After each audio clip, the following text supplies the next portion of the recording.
तर नमस्कार शेतकरी मित्रांनो। तर मित्रांनो, आजच्या या व्हिडिओमध्ये तुम्हाला सांगणार आहे, शेतीला जॉईंट व्यवसाय म्हणून जर आपण 5 शेळ्या सांभाळलात तर त्या 5 शेळ्यापासून आपण एक किती वार्षिक उत्पन्न घेऊ शकतो व आपल्या शेतकरी मित्रांना या 5 शेळ्यांची किती मदत होऊ शकते शेतीला एक जॉईंट व्यवसाय म्हणून, ते तुम्हाला आज आपण या व्हिडिओमध्ये सविस्तर माहिती सांगणार आहे। तर शेवटपर्यंत व्हिडिओ नक्कीच बघा, पूर्णतः मोकळी चर्चा होणार आहे।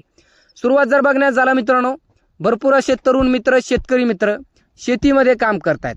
आता शेती करत असताना ज्या टायमाला आपल्याला एक बियाणे आणायचे असतील, नागटी करायची असेल, ट्रॅक्टरवर जर आपण काम केला तर भरपूर असा एक सुरुवातीलाच खर्च येतो आपल्याला।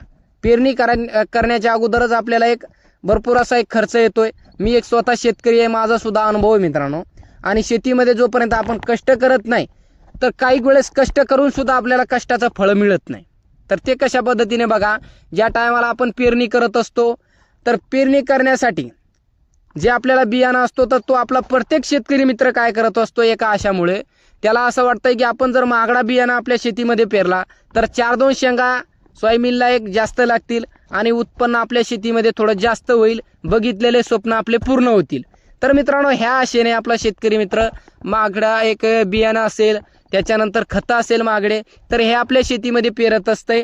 आणि त्याच्यानंतर काही वेळेस रोयाचा ताप असतो, डुकराचा असेल, वांढरा असेल, या संपूर्ण गोष्टीचे एक संरक्षण करून त्याच्यानंतर एक कधी निसर्ग साथ देतोय, कधी निसर्ग साथ देत नाही। काही वेळेस निसर्गाचं एक आपल्याला साथ जर दिली तर आपल्याला मार्केट भाव हा चांगला मिळत नाही, मालाला भाव मिळत नाही। तर मित्रांनो, तिथे सुद्धा आपल्या शेतकऱ्याची खूप नाराजी होतीये आणि जो आपण स्वप्न बघलेलं असते आपल्या शेतकरी मित्राने, तर ते स्वप्नच राहतात। तर मित्रांनो, तुम्हाला सांगतो मी, जोपर्यंत आपला शेतकरी मित्र असेल, शेतकरी राजा असेल, जोपर्यंत शेतीला काहीतरी आपण जॉईंट व्यवसाय करत नाही तोपर्यंत आपल्याला शेतीचा माल हा शिल्लक राहत नाही। बघा, भरपूर असे तरुण मित्र, शेतकरी मित्र शेतीला जॉईंट व्यवसाय म्हणून कोणी गाय सांभाळतात, कोणी कुक्कुट पालन करतंय, कोणी म्हशी सांभाळतात, कोणी एक दिवसाचा 4-5 लिटर दूध हे डेअरीला घालतात। आता डेअरीला दूध जर 4-5 लिटर दिवसाचा जात असेल आपला, तर त्याच्यामध्ये जो आपला घर खर्च आहे तो एक चांगल्या पद्धतीने निघून जातोय। आता घरामध्ये आपलं एक बाजार असेल, काय असेल, ह्या छोट्या मोठ्या गोष्टीचा आपला खर्च एक दुधावरती भागून जातोय मित्रांनो। राहिला आपला मालाचा पैसा, तो शिल्लक राहत असतो। आता काही मित्र शेतीला जॉईंट व्यवसाय करत नाही, त्या कारणामुळे शेती तर त्यांना पुरतच नाही। बघा, तुम्हाला मालाचा भाव तर आपल्याला चांगला मिळत नाही, कधी कधी पाऊस जास्त होतो, त्या कारणामुळे सुद्धा आपल्या शेतीची भरपूर अशी नुकसान होते। जेवढा आपल्याला शेतीमध्ये माल होतोय तेवढा होत नाही। तर त्याच्यासाठी आपल्याला शेतीला जॉईंट व्यवसाय म्हणून शेळी पालन असेल किंवा मेंढी पालन असेल, आपण काही ना काही केलंच पाहिजे मित्रांनो।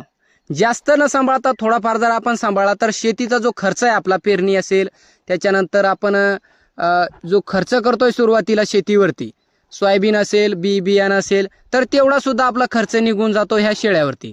तर 5 शेळ्याचं तुम्हाला आज आपण गणित सांगणार आहे की तुम्ही किती उत्पन्न त्याच्यामधून एक घेऊ शकता। सुरुवात जर बघण्यात झालं मित्रांनो, 5 शेळ्याचं तुम्हाला तर गाभण काळ, भाकड काळ सांगत नाही, पण एका शेळीचं तुम्हाला सांगतो। एका शेळीचं गाभण काळ व भाकड काळ हे असतं मित्रांनो 7 महिन्याचं। तर 7 महिने म्हणजे काही एक 1.5 महिने शेळ्याला एक क्रॉस होण्यासाठी लागतात आणि 5 महिने शेळ्यांची एक डिलिव्हरी होण्यासाठी। आता 5 महिने काही शेळ्यांना लागतात, काही जशी तुम्ही ब्रीड सांभाळली तशावरती एक ब्रीडवरती वेगवेगळ्या ब्रीडचं वेगवेगळं गाभण काळ व भाकड काळ असतो। तर मित्रांनो, भाकड काळ संपूर्ण शेळ्यांचं एक सेमच असतंय, पण गाभण काळ जो आहे तो एक प्रत्येक शेळ्यांचा एक वेगवेगळा असतो। तर मित्रांनो, संपूर्णतः तुम्हाला 7 महिने लागतात आणि ह्या 7 महिन्याच्या नंतर गाभण काळ व भाकड काळ आपण जर धरला तर ह्या 7 महिन्याच्या नंतर तुमच्या फार्मवरती येतात एका शेळ्याखाली कधी 1 पिल्लू येते, कधी 2 येतात, कधी 4 सुद्धा तुमच्या शेळ्या पिले देतात। पण सर्वसाधारण आपण जर 2 पिले एका शेळीखाली धरले तर मित्रांनो 7 महिन्यामध्ये आपल्याला एकदम छोट्या मापात 2 पिले मिळतात। तर एकदम विक्रीपर्यंत एक मोठ्या मापात जो आपण पिले ते एक तयार करतो त्याला एक किती वेळ लागते ते तुम्हाला सांगतो। सुरुवात, काही मित्र ते पिले डिलिव्हरी झाल्याची नंतर शेळ्यांची एक छोट्या मापात जे पिले असतात त्यांचं एक संगोपन करून 3 महिन्यामध्ये 5-5, 6-6, 7-7, 8-8 हजारापर्यंत सुद्धा विक्री करतात। काही मित्र 4-4.5 महिन्यामध्ये, काही मित्र 5 महिन्यामध्ये 7 हजाराचा, 8 हजाराचा, 9 हजाराचा सुद्धा पिलू विक्री करतात। आता ते तुमच्यावरती डिपेंड आहे। तुम्ही जर केलं शेतीला जॉईंट व्यवसाय म्हणून शेळी पालन, 4-5 शेळ्या सांभाळल्या तुम्ही, तर मित्रांनो ते तुमच्यावरती डिपेंड आहे। तुम्ही एक 5 महिन्यामध्ये पिल्लांचं संगोपन कशा पद्धतीने करता, एक काय किमतीने विक्री करता, पण सहजपणे एक 5 महिन्यामध्ये पिलू एक 7,000ने 100% विक्री होणार. 7,000ने 8,000ने 9,000पर्यंत काही काही मित्र विक्री करतायत मित्रांनो, जे तुमच्या संगोपनवरती आहे. पण कमीत कमी आपण एका पिल्याचे जर 7,000 धरले, एक 12 महिने तुम्हाला हे वेत घेण्यासाठी, एका वेताची पिल्ले विक्री करण्यासाठी 12 महिन्याचा कालावधी लागेल. तर याच्यामध्ये तुम्हाला दुसरा वेत सुद्धा मिळेल शेळ्यांचा, त्याला 14 महिन्यामध्ये 2 वेत आपल्याला एका शेळीपासून मिळत असतात. तर 12 महिन्यामध्ये तुम्ही जे एक सुरुवातीचा वेत घेतला तो पिलू विक्री करण्यासाठी तुम्हाला 12 महिने लागेल. तर 12 महिन्याचे अजून 2 महिने जर तुम्ही थांबले तर पुन्हा तुमच्या फार्मवरती अजून 2 पिले येतात. तर मित्रांनो, तुम्हाला 2च पिल्याचं गणित सांगतो मी. असं तर आपण 2 वर्षामध्ये एका शेळीपासून 3 वेताचे पिल्ले आपण विक्री करू शकतो, जेणेकरून 6 पिल्ले आपले विक्रीसाठी येतात 2 वर्षामध्ये.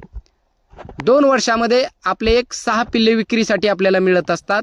तर मित्रांनो, एका शेळीचं जर आपण 7,000चं एक पिलू धरला तर 2 पिले मित्रांनो एक 7 दोन्ही 14,000 रुपये. तर तशाच पद्धतीने 5 शेळ्यांचं जर आपण एक 10 पिले धरले तर एक 70,000 रुपये आपण याच्यामधून इझिली उत्पन्न घेऊ शकता. 70,000चं उत्पन्न आपण इझिली एक 10 शेळ्यापासून घेऊ शकता. त्यांचं खुराक असेल, लहान पिल्लांचं खुराक असेल, सर्वसाधारण तुम्ही 10 ते 15,000 रुपये जर त्यांच्यावरती खर्च केला तरी 60,000 ते 65,000 रुपये तुम्हाला त्याच्यामध्ये निव्वळ नफा राहतो. तर मित्रांनो, संगोपन जशा पद्धतीचं केलं तशा पद्धतीचं तुमचं पिल्लू वाढेल.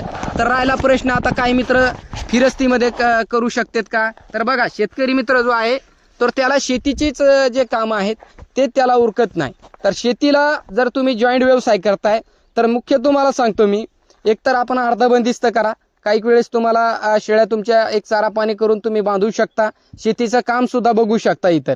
अन्यथा थोडंफार आपल्याकडे शेती आपली ओलिती असेल, 10-15 गुंठे आपण कायम उन्हाळाभर भिजू शकतो. तर तशा पद्धतीने 10-15 गुंठे आपण पूर्णतः शेळ्यांसाठी चारा लागवड करू शकता. त्याच्यामध्ये मेथी घास आणि दशरथ घासच लागवड करा 2 पद्धतीचा. आणि जास्त पाणी असेल तर थोडं जास्त सुद्धा तुम्ही लागवड करू शकता.